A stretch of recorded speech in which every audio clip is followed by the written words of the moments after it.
Bonjour Camille. Bonjour, j'ai essayé de t'appeler à l'instant.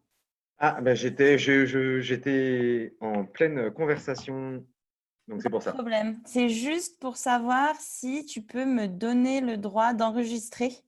Tout à fait. Sinon, Euh, en fait, j'avais prévu d'enregistrer, mais ok, si tu veux, enfin, moi, je peux l'enregistrer, c'est sur le cloud, et ensuite, je te transfère le lien, comme ça, tu peux l'enregistrer toi après. ok. D'ailleurs, Comme là, ça, ce que je vais faire, c'est que je vais mettre l'enregistrement en pause, parce que là, c'est parti. Nous sommes sur Make Sense TV, donc c'est une télé interactive qui a été créée pour que l'association Make Sense, qui aide les gens à être inspirés et à agir pour des sociétés plus justes et durables, continue malgré le confinement, parce que même si on doit faire de la distanciation physique, c'est au contraire le moment où socialement on doit être les plus solidaires et se serrer les coudes. Et ça a été organisé dans le cadre du programme Réaction Alimentation, où en ce moment, 200 personnes suivent un petit programme d'une semaine pour être sensibilisées et être encouragées à faire le prochain pas pour une alimentation plus juste et durable. Euh, Ma tante Blandine, qui habite dans le Morvan, m'a dit il faut absolument que tu ailles regarder ce qui se passe à Loche, c'est à l'Orbe, pardon, c'est extraordinaire. Et donc, j'ai été mis en contact avec Camille Billon et on a décidé de faire une émission de télé ensemble qui va se dérouler en trois grands axes.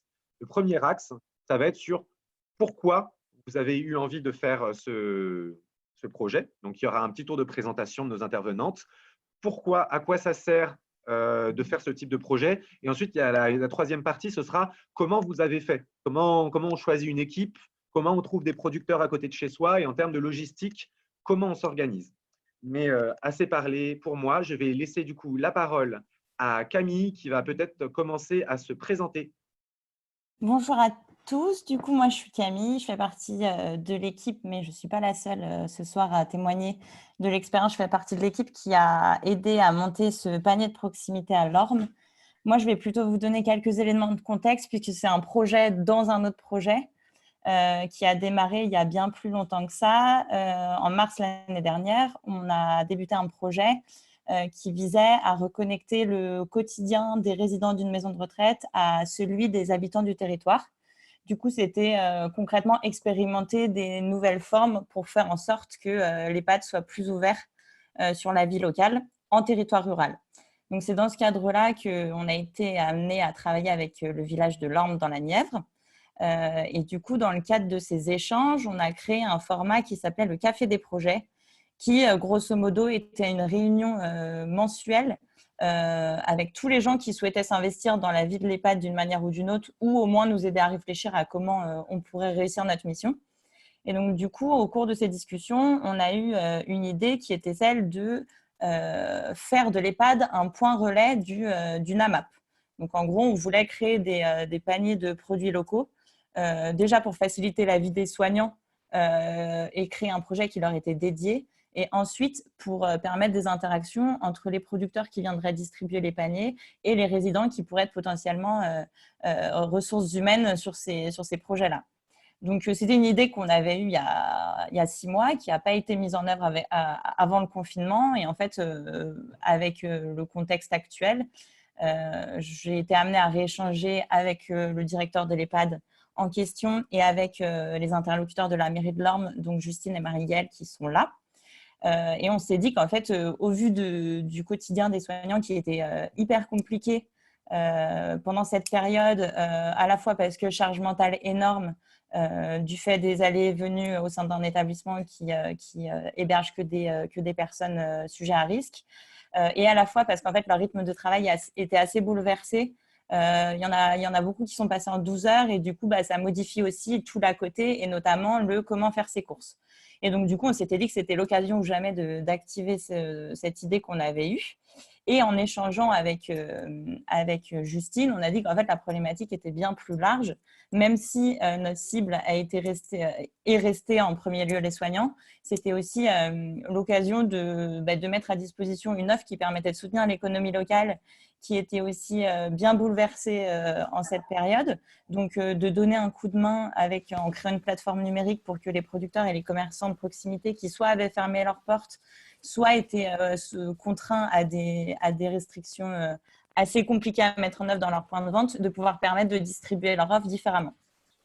Donc, on s'est dit que ça répondait à pas mal d'enjeux actuel, aussi celui d'approvisionner les personnes les plus fragiles. Il y a beaucoup, Justine et Marie-Gaëlle en parleront mieux que moi parce qu'elles connaissent mieux le territoire, mais il y a beaucoup de personnes âgées à l'Orme et du coup potentiellement sujets à risque qui sont tenus de rester à domicile pendant le confinement. Et donc du coup, c'était aussi l'occasion de mettre en place un système qui pouvait être livré pour réapprovisionner ces personnes avec des produits qui, en plus de ça, étaient des produits locaux qui permettaient de filer un coup de main à l'économie locale. Donc voilà un peu le contexte dans lequel s'est inscrit l'initiative. On a réussi ça a été vraiment une belle opportunité d'activer tout ce réseau en très peu de temps parce qu'en fait, tout le monde soit avait du temps, soit il y avait un vrai intérêt côté producteur et côté soignant. Donc en fait, ça s'est vraiment mis en œuvre plutôt rapidement. Pour le reste, je vais laisser Justine, Marie-Gaëlle et Nadège parler de leur rôle et du projet de manière un peu plus opérationnelle. Très bien. Je passe la parole à Justine. Bonjour à tous, donc je suis Justine Bouteille-Maréchal, je suis secrétaire générale de la mairie de l'Orme depuis quelques années maintenant. Je voulais juste, donc Camille a très bien résumé le contexte très proche de l'opération et la manière dont ça a été mis très rapidement en œuvre par les besoins en fait du confinement tout simplement. Donc ce drive devenait comme une évidence en fait pour les personnes qui nous demandaient de plus en plus d'être livrées en course, mais pas seulement en pharmacie, donc ça a été une réflexion globale qu'on a pu mettre en place rapidement. Mais je voulais quand même insister sur le fait qu'à l'Orme, il y avait quand même un terreau déjà fertile pour mettre en place ces opérations rapidement qui sont dues en fait à l'existence de l'opération Village du Futur qui est menée à l'Orme depuis 3 ans et qui vise à faire participer les habitants à l'avenir de la commune. Et dans le cadre de cette opération-là, donc depuis 3 ans, les habitants avaient déjà dit qu'ils aimeraient avoir un point relais dans lequel les commerçants locaux pourraient se regrouper pour qu'on puisse acheter des produits. Donc en fait, le confinement, ça a été le starter et l'opportunité en fait de mettre rapidement en place cette démarche qui était quand même déjà souhaitée et attendue. Voilà ce que je voulais rajouter par rapport à ce que Camille a dit. Juste un petit retour sur les 2 semaines là passées de ce drive. On voit bien que c'était très attendu puisque on a en moyenne une vingtaine de commandes, enfin même un petit peu plus, une trentaine de commandes par semaine. Donc sur un premier départ, je trouve que c'est pas mal pour un territoire rural, quoi. Voilà. Je ne sais pas si Nadège est arrivée. Nadège, la chef Nadège est des arrivée. commerçants. Enfin, à moins Voilà. qu'il y ait plusieurs Nadège. Mais là, je vois une Nadège avec des lunettes bleues. Je pense que c'est elle. Oui, c'est elle. Voilà, c'est important qu'elle puisse avoir son micro activé parce qu'elle va avoir des choses à dire, je pense aussi. Voilà. Je suis là. Nadège, vous êtes en vedette. Je vous encourage à vous présenter et à donner votre point de vue de l'histoire. Bonjour à tous. Je suis Nadège Simonet. J'ai effectivement 2 boutiques à l'Orme, 2 boutiques distinctes. Une qui est actuellement fermée puisque ce n'est pas une boutique, on va dire, de première nécessité puisque ce sont des vêtements et de la décoration. Et l'autre où ça va être fromagerie, cave et un tout petit point épicerie fine. Donc, j'ai ouvert ces 2 boutiques, la première en 2017, la seconde a suivi en 2018 parce qu'il y avait déjà une forte demande de ce type de produits un peu éloigné de la grande distribution, comme je les propose actuellement. Et puis depuis le confinement, c'est vrai que la mairie de l'Orme m'a aussi sollicité en me mettant un peu sous le nez cette idée de drive, parce que sur les réseaux sociaux apparaissait aussi une demande assez importante de ce type de distribution. Mais pas forcément de la distribution de GD, de grande distribution. Donc, c'est comme ça qu'on s'est toutes rencontrées et qu'on a mis sur pied ce drive où il a fallu aller chercher quelques producteurs, mais ça n'a pas été très, très compliqué puisque la majeure partie des gens avec lesquels on travaille sont des personnes qui travaillaient déjà en circuit court, donc sur des marchés qui étaient fermés, ou bien avec de la restauration. Je pense à la ferme de l'Écorchien qui, entre autres, travaille avec les restaurants du groupe Bernard Loiseau. Donc, ils se trouvaient un peu en mal par rapport à leur activité normale. Donc, ça a été extrêmement facile de travailler avec eux et de leur faire cette proposition qu'ils ont suivie de façon très, très positive et assez rapidement. Donc là, les gens, en fait, ils mangent les mêmes légumes qui étaient cuisinés avant au restaurant Bernard Loiseau? Non, alors comme je disais, c'est un volailler. L'Écorchien, Ok. c'est un volailler. Donc, Très ça bien. fait des volailles. Pas des légumes, du coup. Pas des Volailles, autant pour légumes, moi. non. Euh, et je vais peut-être passer la parole à la quatrième personne, Marie-Gaëlle, qui a participé au projet. Marie-Gaëlle, qui êtes-vous? Oui, alors moi je suis la secrétaire comptable de la mairie de Lorme et je pense que tout a été dit. Je suis là parce que j'essaye plus de participer au côté opérationnel, c'est-à-dire rentrer les catalogues, mettre en place les choses. Mais là tout a été dit et je voulais juste rajouter aussi que la mairie de Lorme s'inscrit aussi dans un contexte durable. On essaye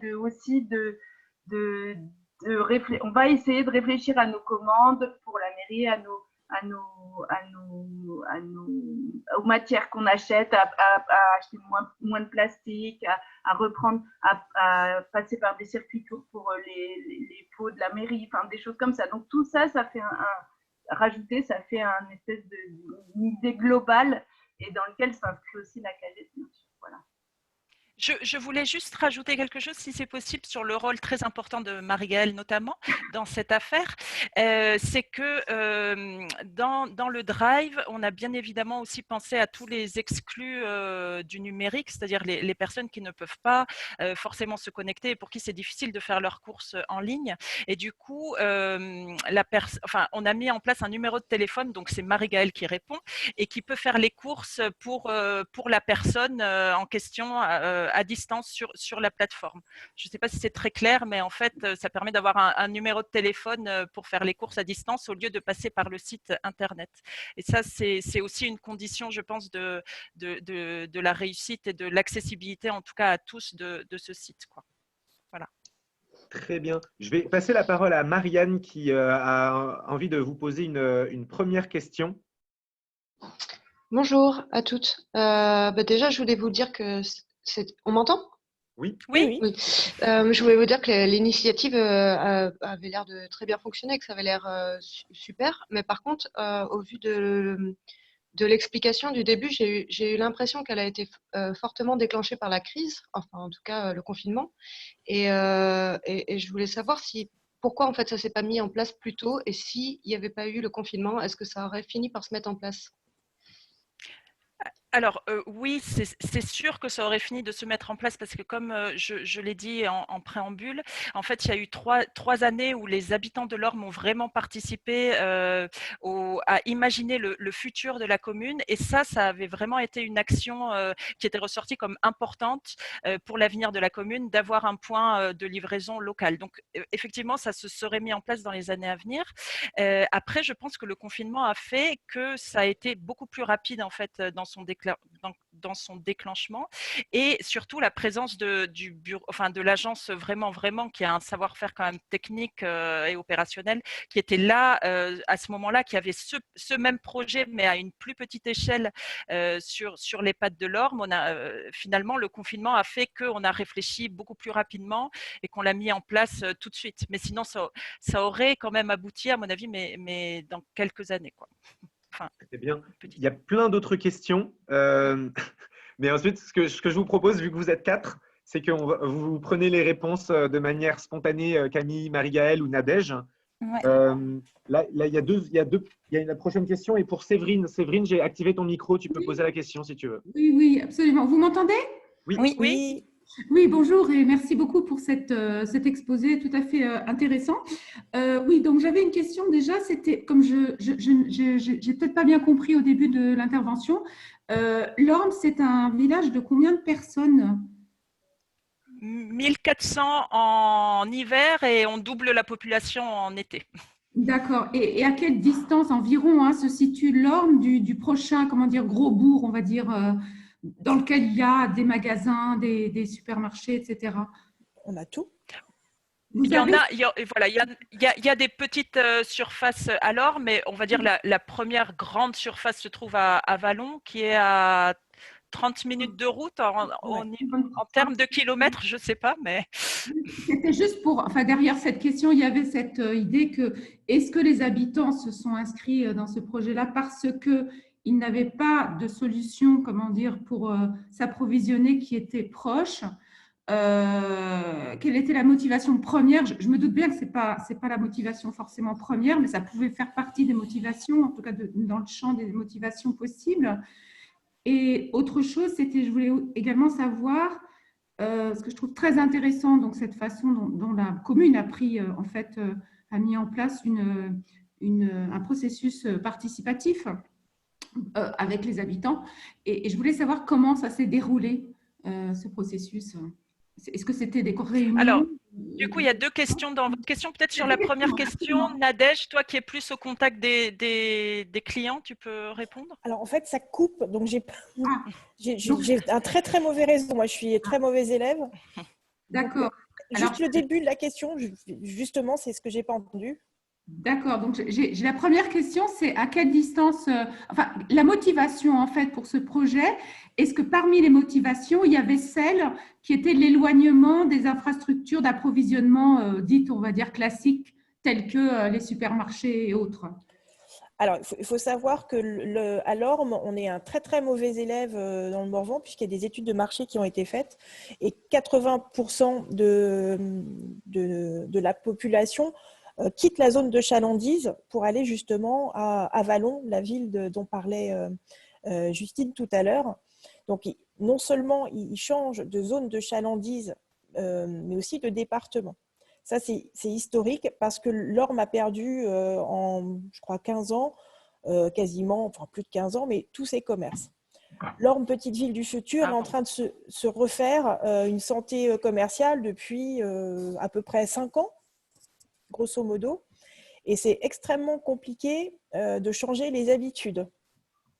Du coup, je pense que ce drive, c'était aussi, et à cause ou grâce à ce confinement, finalement, ça permet de recentrer un peu tout le monde sur la proposition qui finalement est extrêmement étoffée maintenant à Lorme, sur une proposition commerciale. C'est-à-dire que tout à l'heure, je dis à la question, je sais que j'ai entendu, vous êtes loin à combien de kilomètres de tout ce qui est supermarché, mais voilà. Finalement, on a tout sous le nez. Mais justement parce que les habitudes sont perdues ou ont été perdues, beaucoup des Lormois sont partis faire leurs courses ailleurs. Et la deuxième question concernait, du coup peut-être que Camille peut répondre, c'est le processus de consultation des habitants. Oui. Alors là-dessus, on a principalement travaillé avec les producteurs. Quand on a activé, il a fallu construire d'abord l'offre. Donc, on a principalement travaillé avec nos interlocuteurs de la mairie, du coup, Justine, Marie-Gaëlle, et Nadège, qui du coup est coordinatrice du réseau à l'échelle des producteurs et commerçants qui ont souhaité se mettre en ligne sur la plateforme. En fait, je pense qu'on va intégrer davantage les consommateurs dans le processus de post-confinement, où en gros, il y a une vraie question sur… là, on a mis en place quelque chose qui répond à une urgence, c'est-à-dire il nous faut l'offre la plus large possible. Du coup, on a fait des concessions sur les critères qui sont un peu d'ordre on privilégie du local. En gros, le dilemme, c'était est-ce qu'on ne met pas tout sur la plateforme, mais du coup, les gens vont devoir aller faire un complément de course ailleurs, ou on met tout, mais du coup, on s'autorise à avoir un petit casino à côté d'un agriculteur. C'était un peu la question. On s'est dit que là, pendant le confinement, l'urgence, c'était que les gens puissent, dans la mesure du possible, avoir un panier et l'ensemble de leurs courses pour la semaine. Du coup, on a pris la décision de mettre en ligne des commerçants qui ne travaillaient pas en circuit court. Mais du coup, il y a tout un processus qui va débuter en post-confinement de penser le modèle économique de ce système-là et le mode de gouvernance. Et du coup, dans la gouvernance, pour l'instant, on voit que la commune est très impliquée. La question, c'est est-ce que le dispositif reste public, semi-public? Est-ce que la gouvernance est partagée à l'échelle de producteurs, consommateurs, acteurs institutionnels? Du coup, c'est des questions qu'on va se poser à la fin du confinement pour réfléchir à un modèle plus pérenne. Super. Je suis désolé, Séverine, j'ai coupé ton micro et je vais laisser la question à Sophie, qui avait une question que je pense qu'il pourrait s'adresser à Marie-Gaëlle. Sophie, la parole est à toi. Hello, moi je voulais savoir comment vous aviez communiqué à vos habitants et habitantes, voilà, le numéro de téléphone ou le site internet sur lequel ils pouvaient avoir accès aux produits, etc. Ou alors même ceux qui n'avaient pas l'habitude forcément de ce mode de consommation, comment vous leur avez expliqué tout ça? Alors, beaucoup sur la page Facebook de la mairie. Nadège a créé aussi une page dédiée spécialement à la cagette pour avoir les retours des clients, des consommateurs. Et aussi, on a, Justine et la mairie, on a édité des bulletins qu'on a mis dans les boîtes aux lettres des gens avec toutes les infos pratiques sur l'orme. Et du coup, on a communiqué sur le fait qu'on avait mis en place ce panier de proximité avec mon numéro de téléphone pour que les gens puissent appeler et commander comme ça. Voilà. Super. Si je peux me permettre de compléter, dans le mode d'emploi, la question de la communication est hyper importante. Et du coup, là, à l'Orme, pour le coup, c'est la page Facebook qui marche très bien. Mais du coup, je pense que l'important, c'est d'avoir un dialogue, si vous êtes citoyen ou producteur, c'est d'avoir accès à un interlocuteur de la mairie et de pouvoir discuter avec eux des canaux en fait, qui marchent bien sur le territoire. Si c'est le bouche à oreille, eh ben, ça sera des petites annonces. Le tout, c'est de bien identifier les canaux qui marchent à l'échelle de la commune et de les utiliser plutôt que d'en recréer de nouveaux. Là, en fait, on a créé la page Facebook dédiée parce que les gens avaient identifié l'offre et que du coup, si on communiquait en permanence qu'il y a des nouveaux producteurs qui arrivent sur la page de la commune, ça allait noyer l'information. Du coup, Nadège a pris la décision de créer une page annexe, mais ça a été fait dans un second temps. Du coup, le tout, c'est quand même de bien utiliser ce qui marche déjà. Super. Et en tout cas, voilà, vous avez posé des questions, cher public. Maintenant, c'est moi qui vais vous poser une question. Je vous encourage à répondre dans le chat. Est-ce qu'il y en a parmi vous qui ont… on a parlé du guide, mais est-ce que certains d'entre vous l'ont déjà lu, ce petit guide? Normalement, vous l'avez reçu, je l'avais envoyé par mail. Si ce n'est pas aujourd'hui, c'était hier. Oui, super. Donc, il y a des gens qui l'ont lu, c'est cool. Ah, bon, c'est pas grave, hein, ça arrive à des gens bien. Enfin, bon, tout le monde ne l'a pas encore lu. C'est qu'il y a… Du coup, on va peut-être commencer. Vous avez un peu parlé des enjeux. On a eu quelques questions. Moi, j'aimerais bien qu'on se penche un peu sur ce guide et sur les différentes étapes, parce que dans les personnes qui assistent à cette conférence, il y a des gens qui ont envie de suivre votre exemple éclairé. Il y a plusieurs étapes. Et la première étape, c'est entre guillemets, c'est de monter une petite équipe. Est-ce que vous pourriez nous parler de qu'est-ce que c'est qu'une bonne équipe pour monter un projet similaire? Quelles compétences, quel pouvoir il faut, comment vous discutez ensemble, etc., etc. Alors, je commence et vous me complétez au fur et à mesure parce que j'oublierai probablement des choses. Pour moi, il y a une chose qui est quand même très importante, c'est que, en tout cas sur le modèle qu'on a construit là, dans un contexte confinement, le binôme référent acteur institutionnel et coordinateur plutôt à l'échelle de l'offre, c'est hyper important. On a vu que ça marchait bien là parce qu'il y avait Justine et Marie-Gaëlle qui faisaient le lien à l'échelle de la commune et qui notamment avaient accès aux canaux de communication pour informer les habitants, et Nadège qui gérait plutôt le côté offre.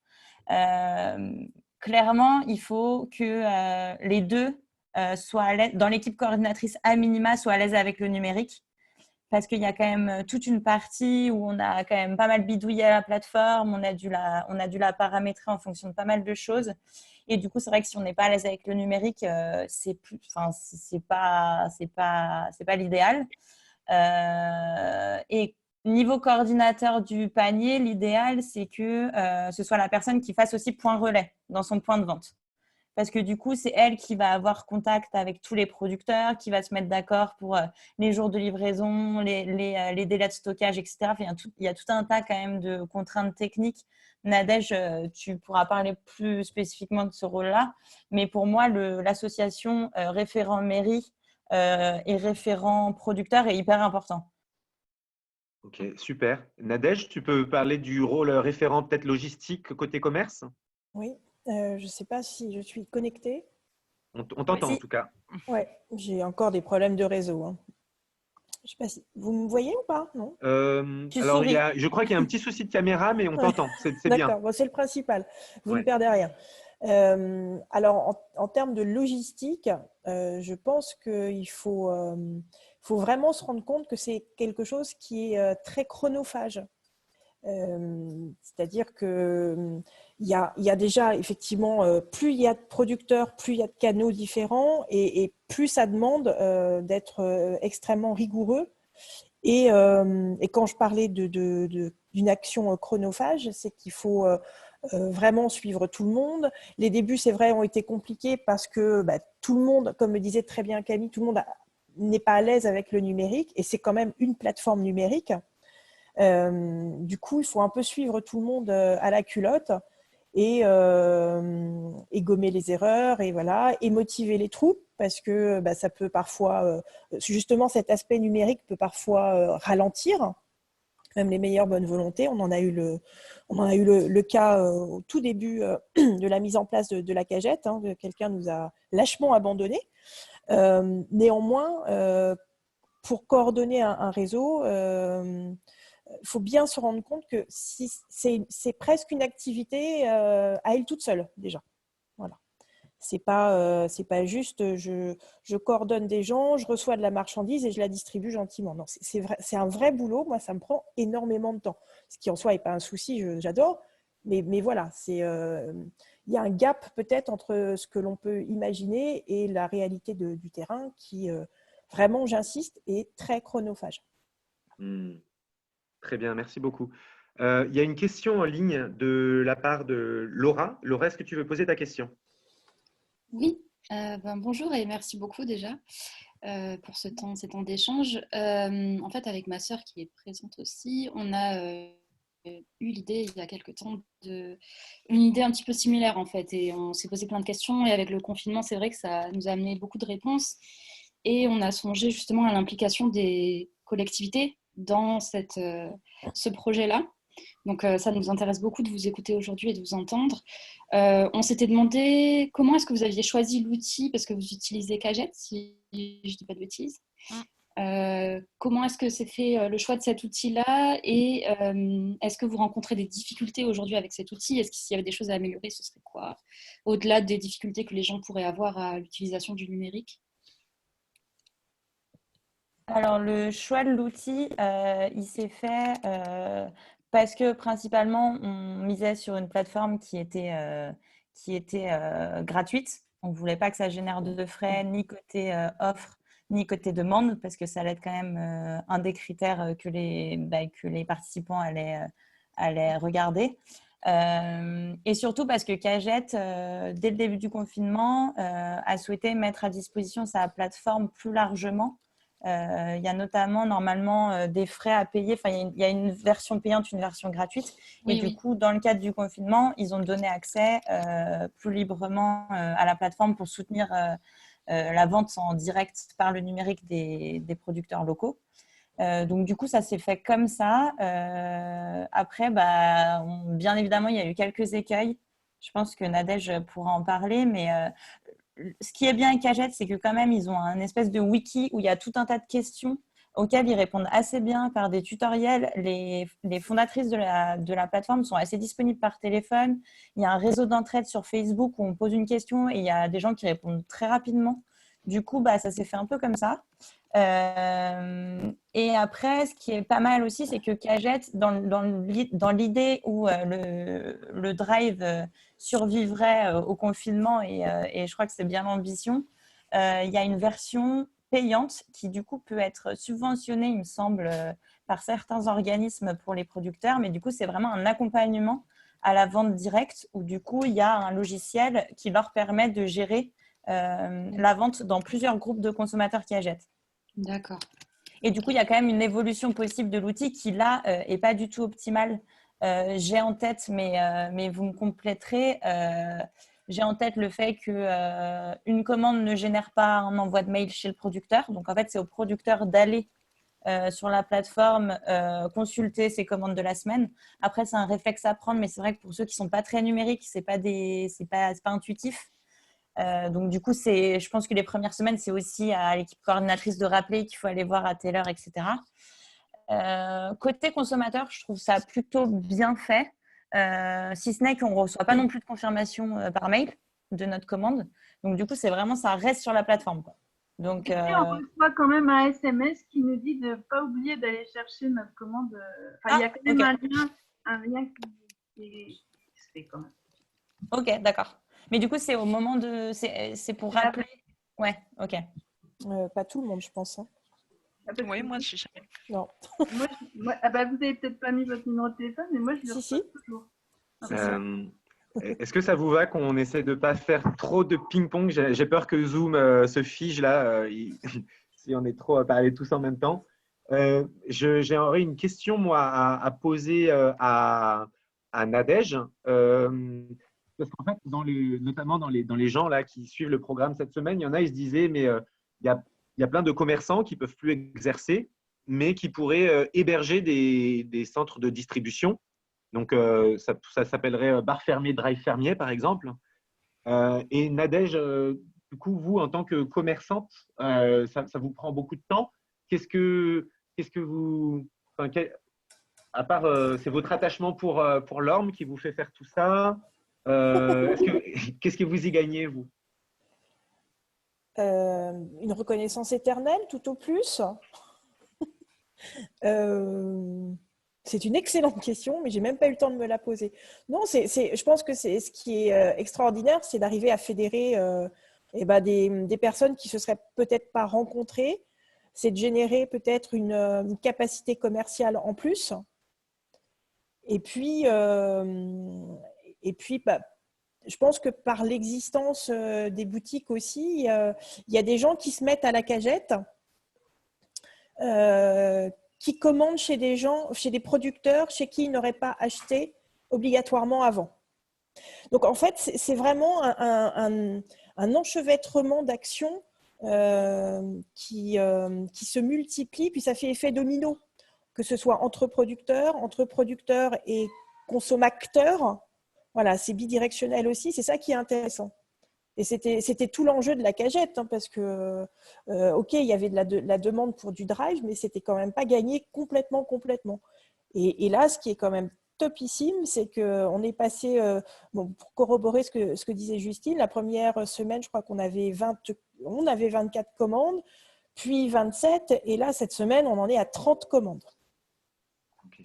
Donc, ça augmente doucement, oui? Tu voulais intervenir, Camille? Ouais, si je peux me permettre de compléter par rapport aussi, ça rejoint une question qui a été posée sur la conversation, sur la question de former les producteurs au numérique. Attention, il y a quand même un gros point de vigilance sur le fait que Nadège a eu aussi beaucoup de travail parce qu'on n'avait pas beaucoup de producteurs à l'aise avec le numérique. Donc, on a fait beaucoup à la place d'eux pour ne pas retarder la mise en ligne de l'outil parce que c'était urgent. Et donc, du coup, il y a quand même un sujet sur l'accompagnement à la vente directe par le numérique des producteurs. Est-ce que, du coup, on y associe des formations et, du coup, ça fait aussi monter en compétence les producteurs? Ou est-ce qu'on se limite à accueillir que des producteurs qui sont autonomes, à gérer leur catalogue, à les mettre à jour, etc. Parce que là, on voit que, du coup, pour Nadège, c'est hyper chronophage et de toute manière, ce n'est pas pérenne. C'est pour ça qu'aussi, il y a une question de modèle économique derrière. C'est est-ce que la personne qui prend en charge la gestion d'un catalogue d'un de ses collègues producteurs est rémunérée pour le temps qu'elle y passe. Enfin, il y a aussi, à mon avis, là, ce n'est pas les questions parce que il y avait, c'est dans un contexte un peu particulier, mais je pense que dans un modèle post-confinement, bien évidemment, il faudra se poser la question parce que sinon, c'est pas durable. Ben, ça tombe bien, c'est exactement la question qu'allait vous poser Séverine, mais je pense que vous pourrez donner une réponse aussi un peu élargie. Séverine, j'active ton micro. Oui, merci. Merci pour la réponse. Effectivement, c'est vrai qu'il existe encore des populations qui ne sont pas tellement familières avec le numérique. Enfin, moi, je suis dans le management et l'organisation et les RH, donc je connais un peu ces questions-là. Et si je puis me permettre une petite contribution au conseil, c'est vrai que si le but, c'est vraiment de pérenniser, et je pense que c'est le cas, l'aventure après le confinement, un des facteurs clés dans tout projet, c'est quand même que les gens soient à l'aise avec les outils, parce que très vite, ils risquent de délaisser l'outil et puis finalement de revenir à des modes opératoires qu'ils maîtrisent, parce que tout simplement, c'est plus facile. Donc, si vous avez la possibilité peut-être de négocier avec… peut-être il y a une possibilité, je ne sais pas, de négocier… je ne sais pas, je ne connais pas l'outil, comment ça s'appelle, Cagette, mais peut-être qu'il y a des possibilités de négocier des formations de façon à ce qu'un maximum d'utilisateurs puissent être à l'aise avec l'outil. Ouais. Et puis la deuxième chose, c'est un peu plus, pour élargir un peu la question, c'est qu'est-ce que vous avez envisagé d'ores et déjà pour pérenniser le projet, dans le sens où, voilà, c'est pas seulement confinement, c'est au-delà. Super, merci beaucoup Séverine. Peut-être Justine, on vous a plus beaucoup entendu. Est-ce que vous avez, vous, Oui. en tant que… Ouais. Oui. Effectivement, merci de cette question parce que c'est une grosse interrogation pour nous de savoir comment on va s'organiser après le confinement. À l'heure actuelle, on est encore en période de bricolage, mais c'est pas péjoratif du tout. C'est un peu du bricolage de génie. On a fait des super trucs, voilà, on a avancé, mais on voit bien les limites d'ores et déjà que ça va poser et on se dit dans 3 semaines, il va quand même peut-être falloir penser à autre chose. Et ça rejoint un petit peu votre question suivante sur les livraisons. En fait, à l'heure actuelle, on fait appel à des bénévoles qui sont disponibles parce qu'il y a le confinement et que donc ils vont pouvoir effectivement effectuer les livraisons. Ils aident certains commerçants à effectuer les paniers chez eux pour leur faire gagner du temps. Et ça, effectivement, c'est des questions auxquelles on n'a pas la réponse encore, de savoir, voilà, dans 3 semaines, qui est-ce qui va pouvoir se porter disponible pour aider et les commerçants et effectivement faire les livraisons qui sont aussi attendues. On n'a pas les réponses à l'heure actuelle. Par contre, ce qu'on peut vous dire, c'est qu'on fait des points toutes les semaines avec les filles pour essayer d'ajuster au maximum notre outil, quoi. Voilà. Mais on n'a pas de piste de réponse, mais on vous le dira. On vous donnera des conclusions. Si je Super. peux rajouter quelque chose par rapport au futur, Tout à fait. on a clairement identifié le besoin des salariés qui sont propices à ce type d'achat, mais qui, en fait, qui n'ont pas la faculté de pouvoir se déplacer, par exemple chez le volailler ou même dans ma boutique, ou voilà, peu importe, par rapport aux heures d'ouverture, etc. Et donc, le fait qu'il y a une demande vraiment très exhaustive d'un drive le samedi. Nous, on n'a pas de marché à proprement parler à l'Orme le samedi matin ou un marché de producteurs tous les 15 jours, mais un peu light, on va dire. Et là, vraiment, comme je suis vraiment devant les consommateurs, leur demande, mais évidente, c'est est-ce qu'on pourra avoir un drive après le samedi ? C'est non seulement pour les salariés, mais également pour les gens qui ont des maisons secondaires et qui sont venus s'installer pour le confinement aussi ici et qui arrivent le vendredi soir et qui sont séduits par ce type de facilité et qui, du coup, n'auraient plus besoin d'aller à Avallon, donc à 20 km, là où il y a un super hypermarché, etc. Voilà. C'est ça, si je peux rajouter, voilà, la question de l'après, c'est comment est-ce qu'on profite de cet outil pour récupérer des consommateurs localement, quoi. On passe le cap du rendre service pendant le confinement, mais on essaye de construire un outil qui permette de récupérer de la masse de consommateurs sur le secteur. Super. On a une question aussi pour la suite de Marion. Marion, est-ce que tu veux poser ta question? Oui, bonjour. Je me demandais, je suis aussi vraiment, mais je me demandais à quel point pour la suite on pouvait imaginer que ça s'ouvre à d'autres achats que simplement alimentaires, dans une logique de si on évite un déplacement par-ci, par-là, est-ce qu'on peut regrouper l'ensemble des achats? Donc, je pense à des achats qui peuvent se retrouver dans aussi des petits commerces, type quincaillerie, soins, voire pharmacie pour des personnes qui ont des difficultés à se déplacer. J'imagine que c'est un petit peu plus complexe au niveau de la pharmacie, mais c'est peut-être quelque chose qui serait intéressant à développer pour la suite. Oui, c'est déjà le cas, hein. Ce n'est pas que alimentaire, du coup.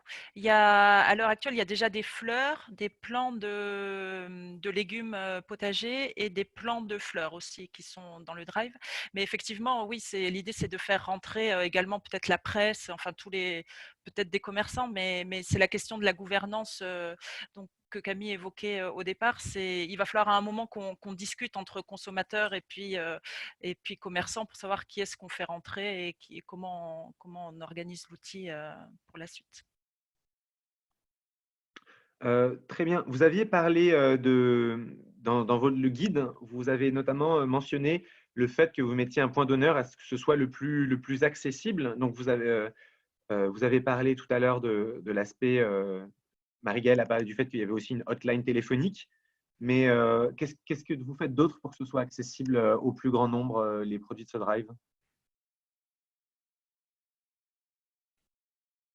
Déjà, le téléphone, c'est pas mal, hein, parce que ça représente beaucoup de temps. Enfin, je vais peut-être te laisser la parole, Marie-Gaëlle, sur ce point-là, mais c'est déjà une avancée qui est souhaitée et souhaitable, quoi, quand on monte ce type de produit, je pense.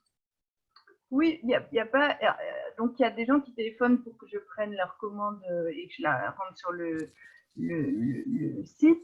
Mais il y a aussi des gens qui m'appellent parce ils sont sur le site, qu'ils ne savent pas comment faire, qu'ils ne sont pas sûrs d'avoir validé leur commande. Ça, il y a une sorte de suivi. Et puis, il y a des gens aussi qui commandent pour leur entourage. Ils prennent.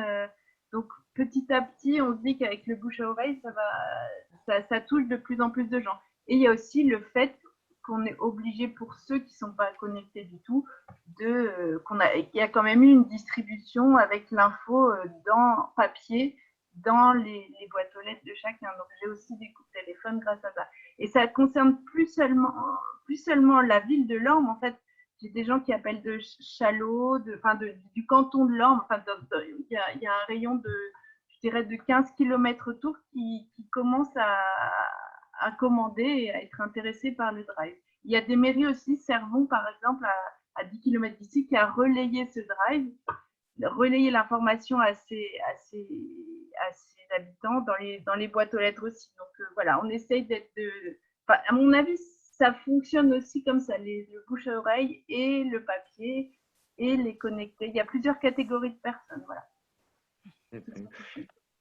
Si je peux me permettre de compléter, je pense qu'il faut surtout se poser la question à chaque fois, à chaque étape du mode d'emploi, comment est-ce qu'on ferait si on n'avait pas accès à Internet ou si on ne sait pas utiliser Internet, et c'est juste se mettre à la place soit du producteur, soit du consommateur qui ne sait pas se servir de l'outil. Et du coup, c'est aussi faire un choix. Là, étant donné que c'était à l'échelle de la commune, bien évidemment que le but, c'était ça faisait partie des objectifs initiaux, c'était de réapprovisionner les plus fragiles. Donc, la question s'est posée, est-ce que les plus fragiles sont aussi les plus fragiles numériquement, et du coup, il faut leur créer des canaux dédiés, notamment sur la question des soignants.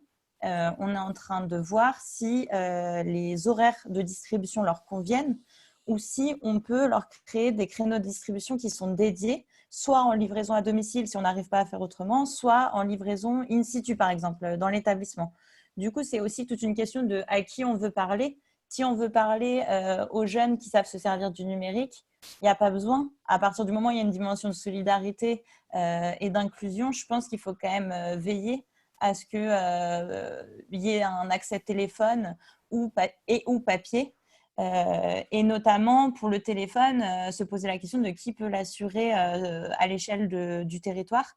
Peut-être des centres d'action sociale dans un futur proche. Enfin, je pense qu'il faut aussi identifier qui sont les responsables institutionnels de ces publics-là et du coup essayer de les intéresser le plus tôt à la démarche pour que ça ne repose pas intégralement sur l'équipe de la mairie. Deux autres questions. Par rapport au prix, le fait que là, ça repose pas mal sur du travail bénévole et qu'il n'y a pas d'intermédiation, du coup, est-ce que les prix des produits sont moindres que ce que les gens pourraient trouver en grande surface?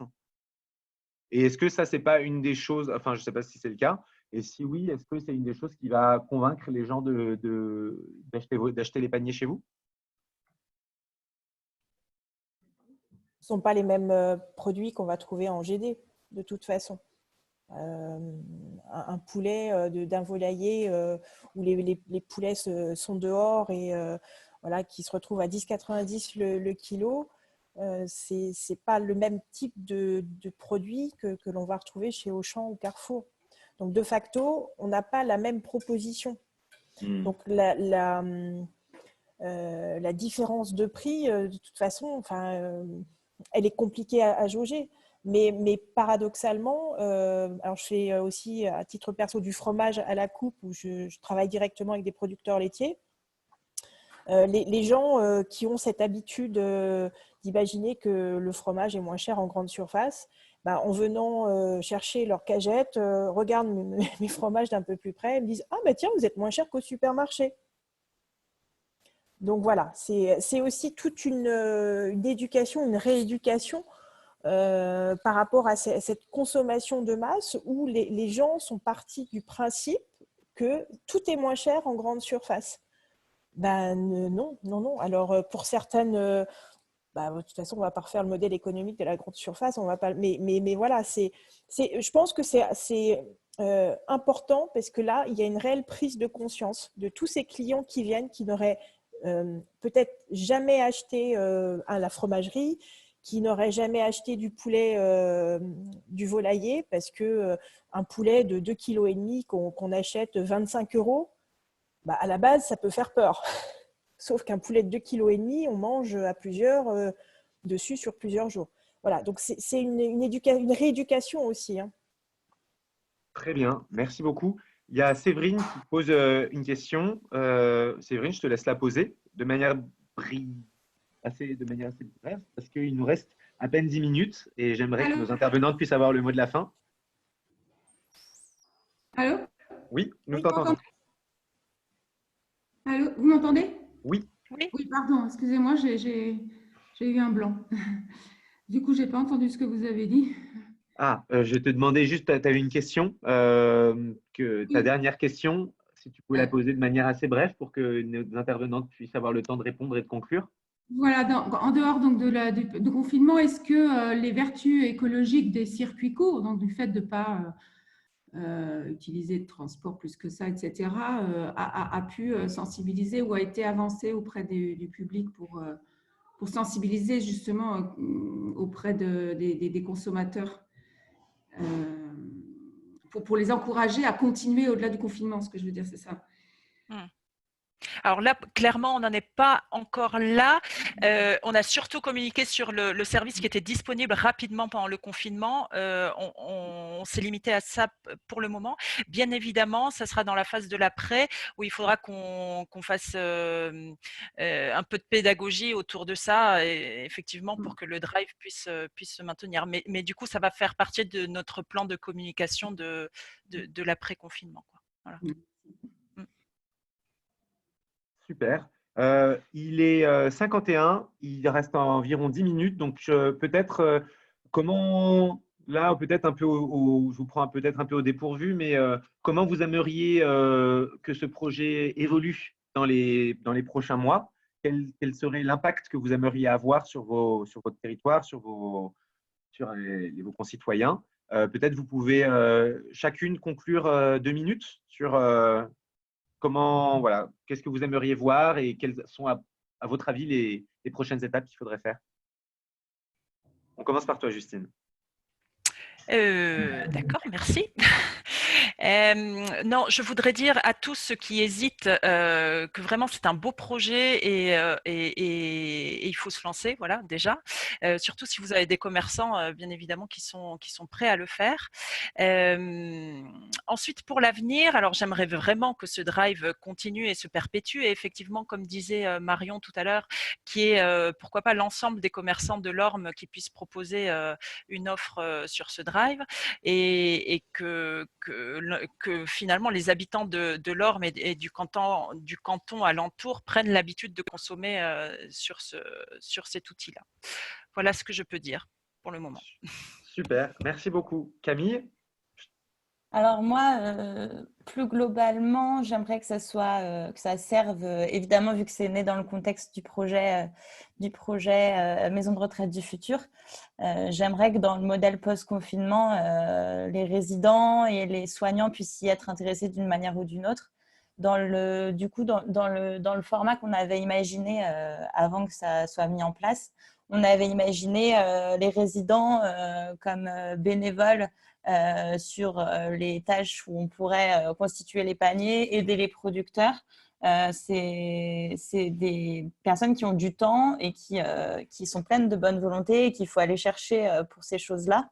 Et du coup, j'aimerais que les résidents soient intégrés dans le modèle d'une manière ou d'une autre et j'aimerais que ça serve aux soignants de manière concrète pour l'avant et pour l'après, puisque du coup, ça a été relié à ce projet-là et que d'autres communes s'en saisissent. Idéalement, j'aimerais bien que suite à cet échange d'une heure, on voit naître des cagettes dans d'autres communes.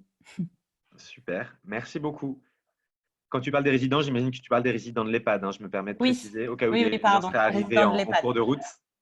Marie-Gaëlle, c'est à vous.